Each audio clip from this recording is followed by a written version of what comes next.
Hey, welcome to Additional Crew Film Review. Nick here, Adam, and joining us is Thor Slaughter. It's a nice Friday afternoon in Eugene. How's it going, guys? It's Pretty going sweet, super brother. good, super good. It's hot. I got the doors of the house open, so you know that's a good day. But also, it should be raining, and I'm gonna be an old man about it right now. I miss rain. Please come back, Mm. spring rain. You know what? Please. I'm gonna drop $1 million idea in this conversation right now. Okay. What if Okay. they made an AC unit that doesn't fuck with your surround sound? This conversation can never go live. Don't make too much money off of it. They're gonna take you out now, Thor. You can't say stuff Because like I that. have like one of That's those like bad saying, window "What units. if I made a car that runs off of water?" Well, Because there is such a sacrifice when you hit summer and you're watching movies and you're like, am I gonna keep the AC going or am I gonna hear this conversation? Oh man, And or then you you reach, turn or up you the just reach TV. for the headphones, right? And then just totally. Dude, See, I I got- never hate do it. that. I got one of these like Well, 70s so I houses. hate it because it ruins, the sound fills up the space. And when you got the AC going, you're right, it just white noises through it. So any lower tones or seems like any Yeah. conversation in newer media just gets drowned out. So I watch with the Yeah. subtitles on all the time during the summer. I know. I have to watch Bad Boys 2 for work purposes, and You get to watch Bad Boys too. I do get to watch Bad Boys 2 for I'm trying to do some Bad Boys homages in this commercial we're filming on Monday, and Sick. I'm like gonna run the AC at the same time, and I'm like, dude, that's gonna be so fucking loud. This movie's already so loud. Anyway, I'm so sorry. I'm here on It's okay. Additional Crew. Okay, so let's talk. We're talking the greatest Easter egg hunt, which is the neo noir short film that was released in April around Easter time of 2026. So we got Thor with us. He is the director, the writer, the producer. What other titles do you have on this film, Thor? Because I know this is your baby. Shooter and editor. Yeah, so I was my Mhm. own cinematographer, and I edited it myself. So first off, I want to go ahead and say it looked beautiful. Amazing looking film, and of course I love things that are shot on location. This location I'm familiar with, but also you took advantage of a lot of those locations. My first question to you is going to be, where was your favorite place to shoot? Oh man, my favorite place to shoot. It was a funny story. We shot. There's like this jelly bean home invasion, and we actually shot that at Heart Shaped Hotel, which is a place in Eugene that renovated this really old apartment building into these super unique, like sort of mid-century modern. Some of them are super kitschy, some of them are super gothic, and so each of these units has a theme. And I was like, I oh, did it'd be really absolutely fun to notice shoot. the wallpaper in that place. That wallpaper was sick.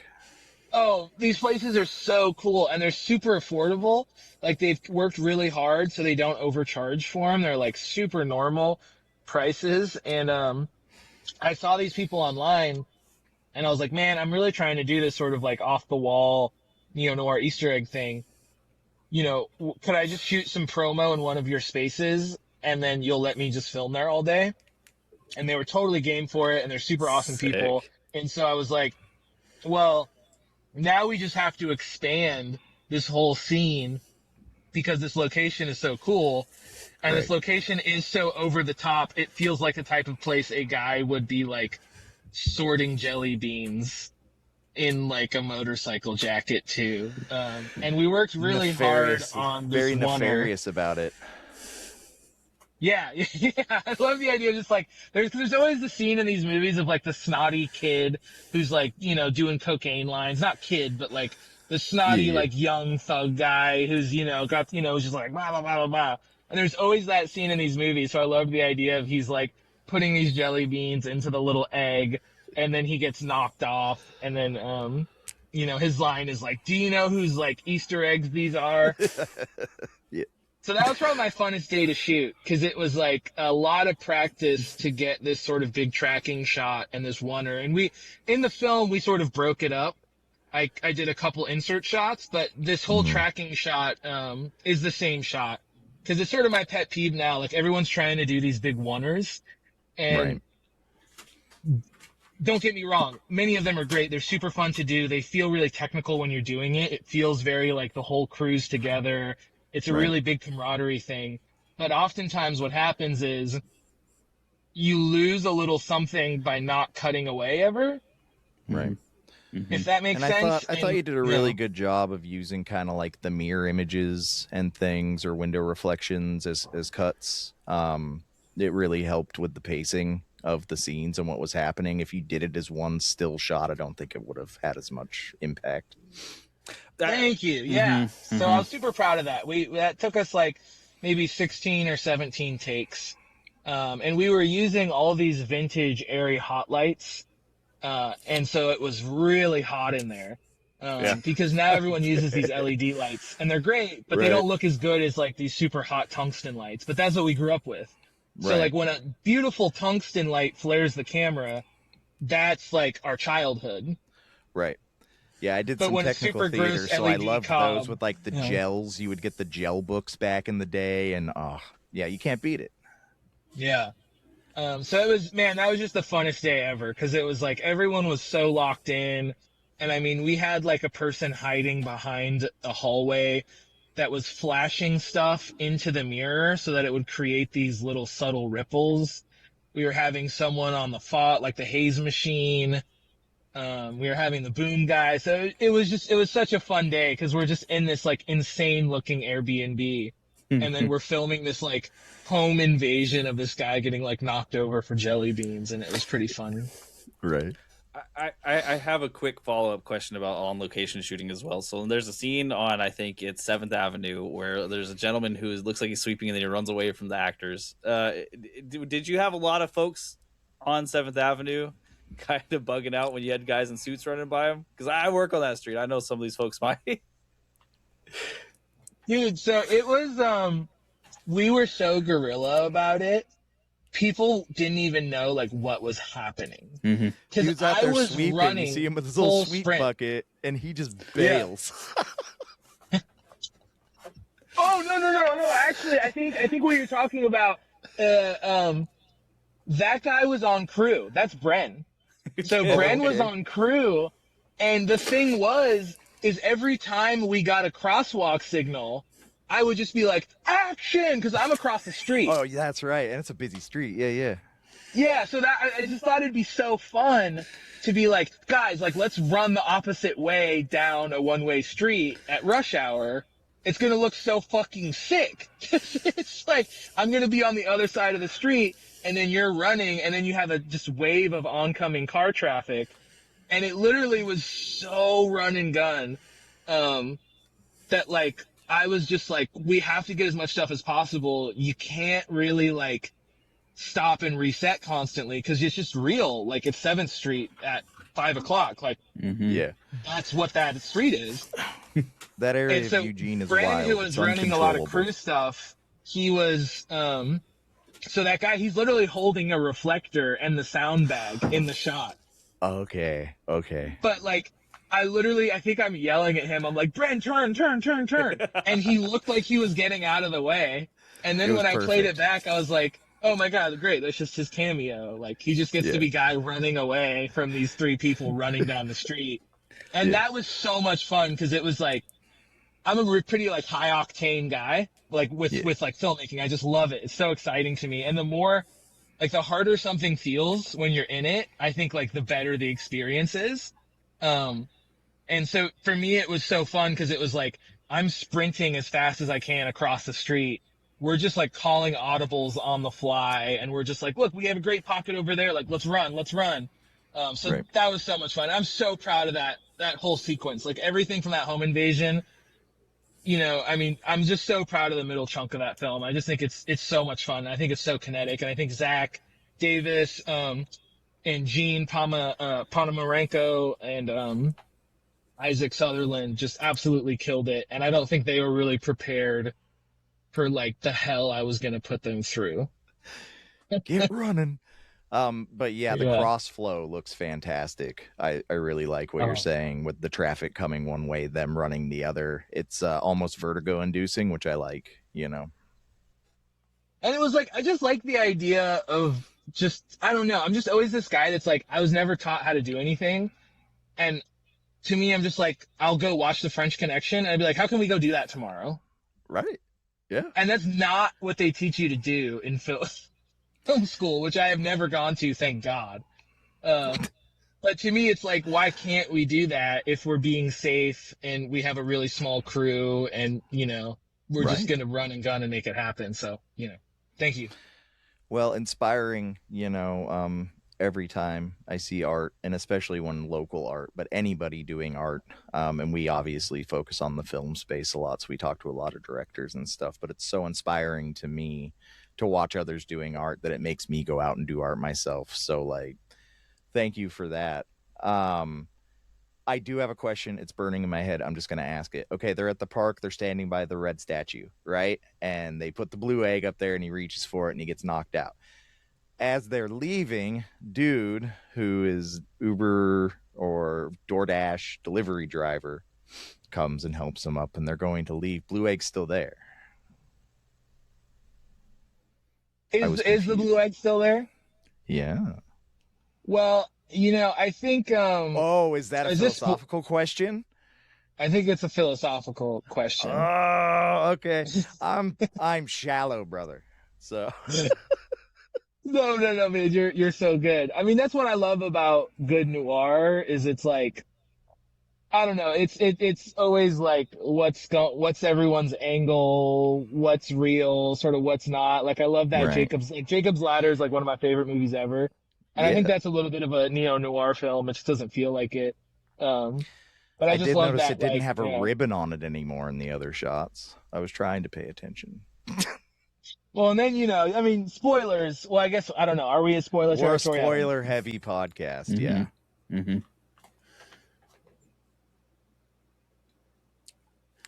Just love this, like, I don't know, this whole Easter egg hunt concept. I think what I thought was so fun about it is like the older you get, I think the more convoluted your Easter egg hunts become. You know, when you're a child, it's so standard. It's like I'm in a field and I'm looking for stuff. And then you get older, and I think the things that like feel you leaving fulfilled end up becoming extremely more, like way more complicated. If that makes sense. And so to me, it's this entire huge, like, sort of spiritual quest for this guy to just, like, have fun for the first time in, like, 5 years, you know?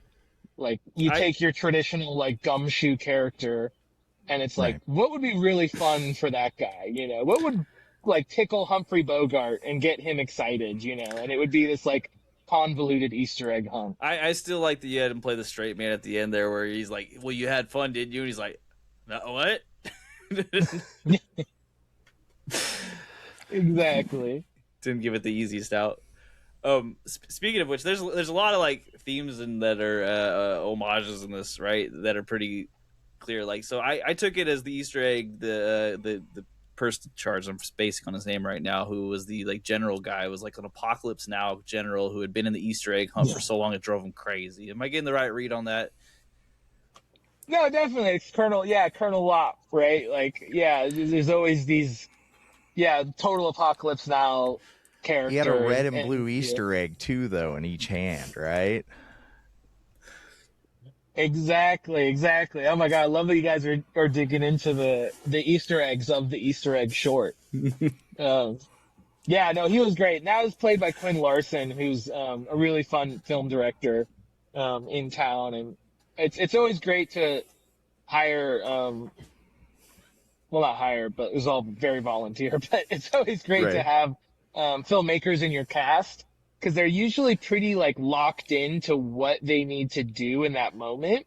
Because it's like, unless you have a huge talent for acting, like unless you've really developed a skill and you've done the hours and the work, what's interesting is like a lot of people, there's like these steps in dramatic acting, I think, and you can see people in their journey on each step.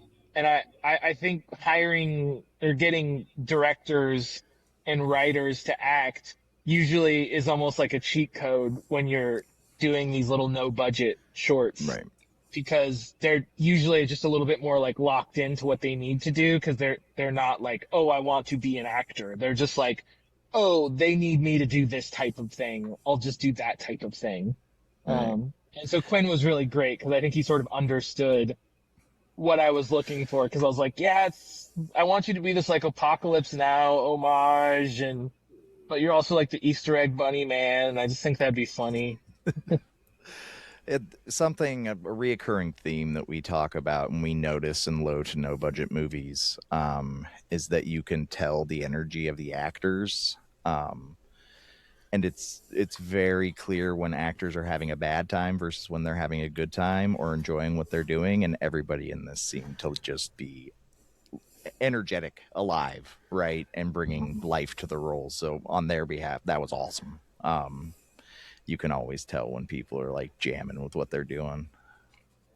Oh, thank you, man. It's so important, I think, when you're doing these like no budget things, to keep the energy up really high and like keep the thing on rails. Like one of the best compliments I ever got was from someone that said, I do the Pilates version of directing.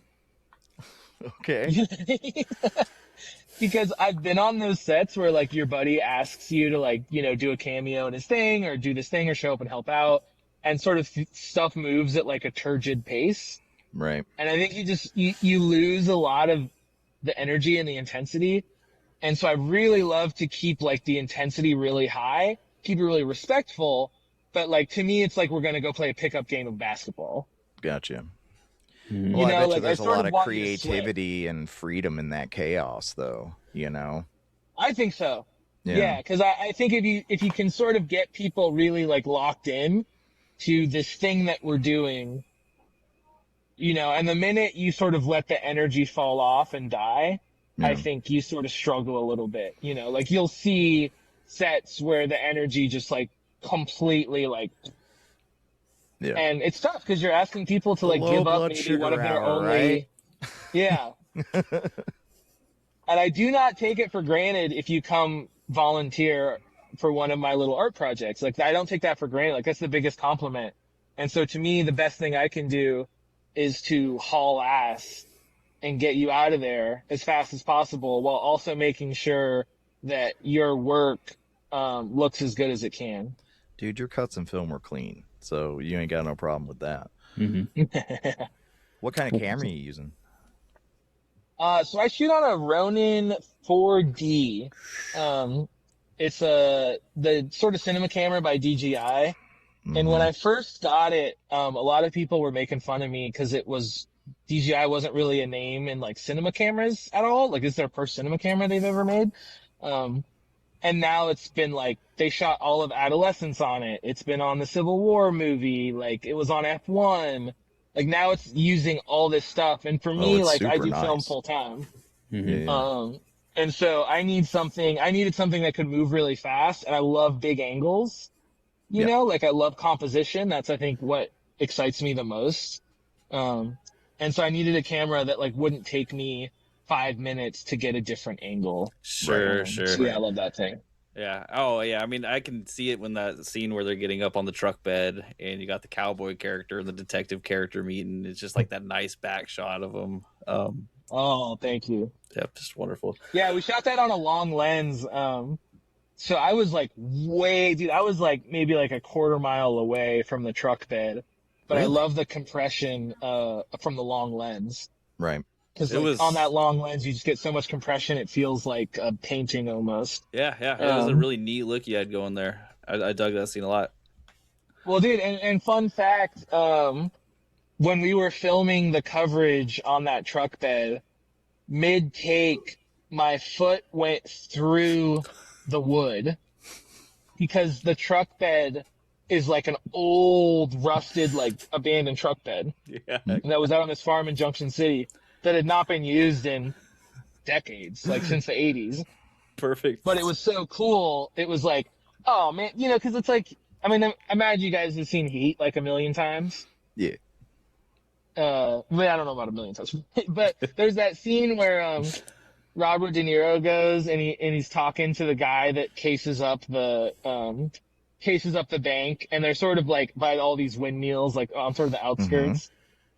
And I love just any time in a movie, like you have someone explaining like a heist or a person or like, I just love anytime you have like character goes to another character to find out information and that character's like, just like one of their guys. Like I just love when like, Right. one of these, like these detectives or whoever, like, is Something that I wanted to say about that scene that I liked is a lot of those kind of scenes where you're getting some exposition feel a bit dumpy, right? Like it's a bunch of information all at once to catch you up to the plot. That didn't feel like this at all. It just felt more like an organic coming together, and like there wasn't an info dump necessarily, like unless you were like really reading deeply into it. So I liked that part a lot about it, especially with the cinematography. It was good.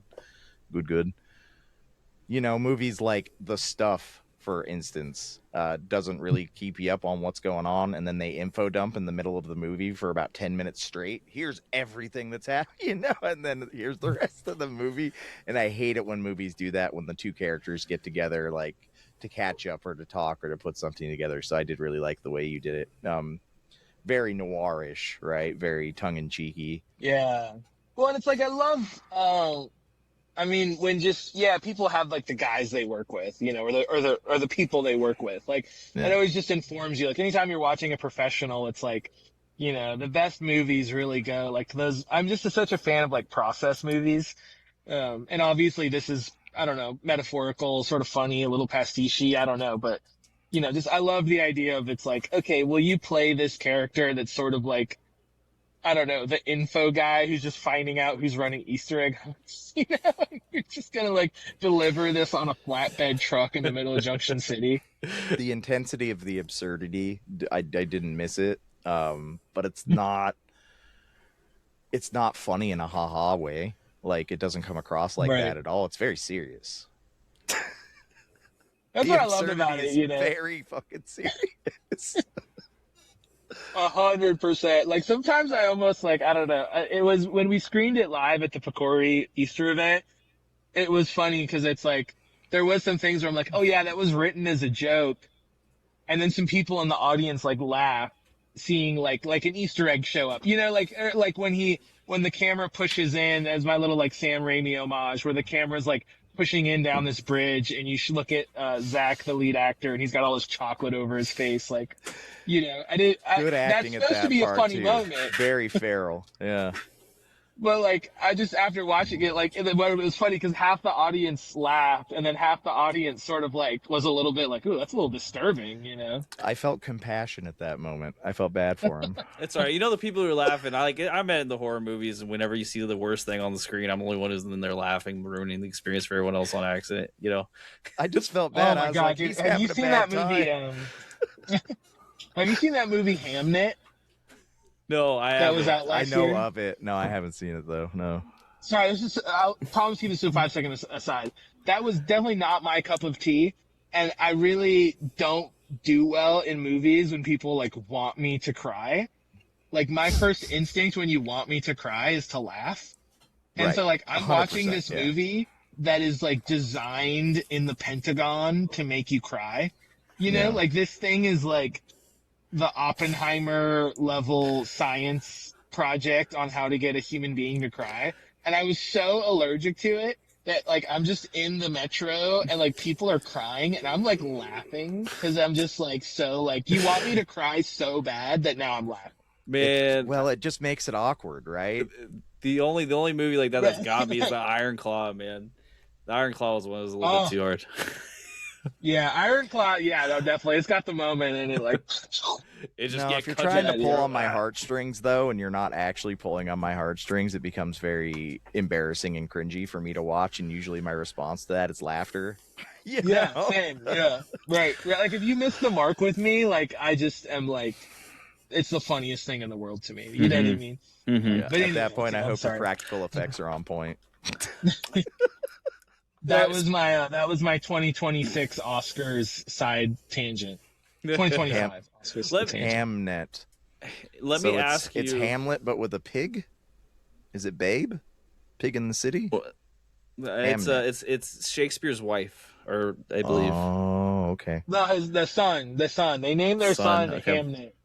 There you Okay. go. Boom. And I guess Hamnet is interchangeable with Hamlet if you're in old Britain. Okay, so we're All getting right. All right. references and the title's hard. It's Is it so it's a period piece?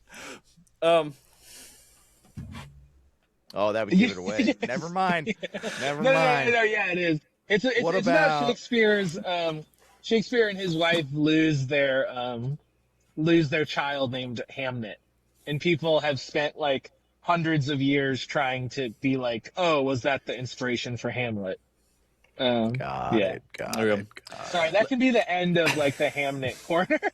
Additional crew. let me ask you, Thor, music and sound, because I love music and sound in these movies, right? Like the soundtrack, something that always plays into me. Did you have someone local who was providing the music for you, or do you do that yourself? Yeah, so all the music was by Colton Tyler Williams, and he's up in Bend, and he is one half of the duo Witch Eyes, which I made a music video for Witch Eyes. Okay, they were over at the art house, yeah.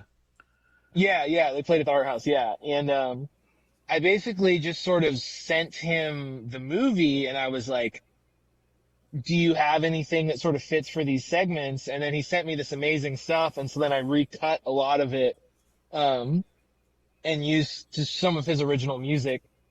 Because the original temp score was like, I mean, you know, I do so much of this, like literally, I invite collaborators in, but at the end of the day, like, it's got to get done. And so it's like, you know, I wrote, shot, directed, edited myself, like this whole thing.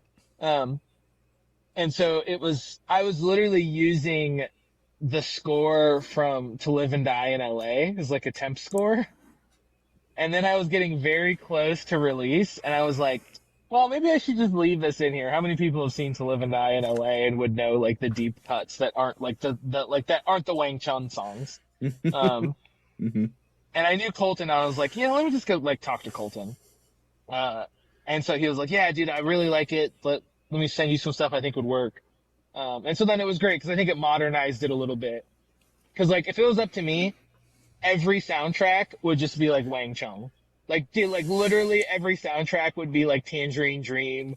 Like it would just be like. I was gonna spit. Tangerine Dream is my favorite soundtrack band of all time. I got all their crap. That's it. Tangerine Dream should do every Right. soundtrack for everything ever. Like you just don't do better than that to me. But then it's also like, well, this does, I mean, how much are people going to be like, I don't know, like there'll be a jacked about couple Tangerine of Dream. us that are like, yeah, but then it's like, oh, I guess I should use. Such Absolutely amazing job, and I just love chases. So Hell yeah. as some of the final questions here that I have for you, the first one I want to ask is: there a part of the process that you find most difficult? Yeah, I think that the hardest part is it's that pre-production writing phase, because everything feels a little possible, but as a writer, it is so tough because, like, so this year I was on a writing project with a producer, and it was the first time I'd ever gotten to write anything that I wasn't immediately like, you have to figure out how to go shoot this. And that's, I think, one of the hardest things that people struggle with is scale. Writing and scale, knowing you have to shoot your own thing. Mm-hmm. Because as I'm sure everyone knows, it's like 90% of no budget films like take place just in people's apartments. Mm-hmm. right. And so it was this like, I was really inspired by the Robert Rodriguez book, Rebel Without a Crew, which is like a total classic. Highly recommend it to anyone, even if you're not into film. But he talks about sort of writing scripts around what he has access to. Mm-hmm. And so I always like to think about like, okay, what is like I'll leave some stuff very vague, in terms of like descriptions of locations, just sort of being like, okay, let me get the story down. Let me know what's most important to me. Let me get the key collaborators in. And then suddenly it's like, okay, who has what? Like as a filmmaker, you're always just like, okay, who has what? How do I get this? And so that's always, I think, the toughest part is very early on, you're trying to like figure out what's the actual scope of this thing. Right. And my biggest problem is like a lot of people that make shorts, like they tell you when you make a short, like the perfect short that crushes at a film festival is like someone is at Thanksgiving dinner and they have like diarrhea. Like that's like the perfect short. You know what I mean? Is it's like really small location, really small scope, really microscopic message.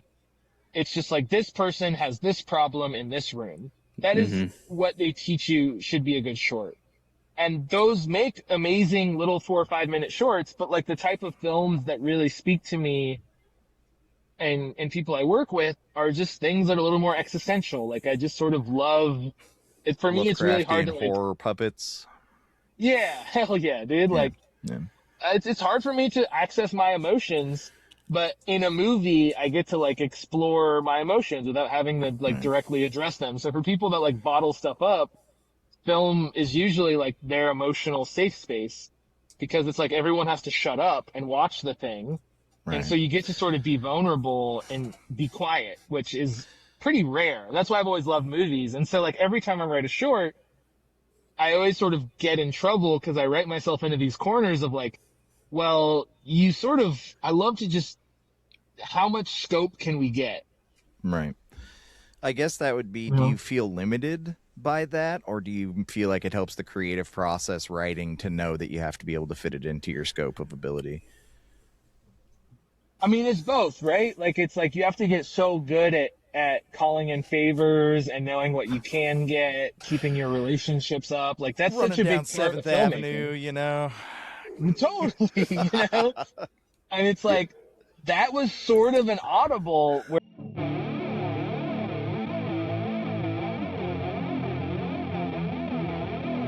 You're